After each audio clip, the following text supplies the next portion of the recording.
चौदाचा धगधगता इतिहास, शेतकरी नेते व माझे मार्गदर्शक सदाभाऊ खोत यांच्या रयत क्रांती संघटनेचा आज कार्यकारिणीची तातडीची बैठक पार पडत आहे। माझे सहकारी प्रमोदजी कुलकर्णी यांनी त्या दिवशी मला सांगितलं, बाबा 2014च्या वेळेचा मी भाऊंचा कार्यकर्ता, परंतु थोडा संपर्कात नसल्यामुळं त्या दिवशी त्यांनी मला सांगितलं की आपल्याला तातडीने बैठकीला जायचंय आणि आम्ही करमाळ्यातील सर्व कार्यकर्ते भाऊंच्या आदेशाला मान देऊन बैठकीला आलो आणि बैठक जोरदार पार पडत आहे।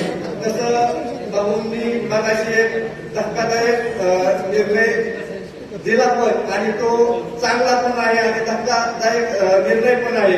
कारण पाडव्याच्या मुहूर्तावर जशी भाऊ लिंबाला पालवी फुटते, तशी माझ्यासारख्या कार्यकर्त्यांना येणाऱ्या जूनमध्ये जी कार्यकारिणी होणार आहे त्या कार्यकारिणीची पालवी मला आता फुटल अशी मी आशा व्यक्त करतो आणि माझी संपवतो। जय महाराज।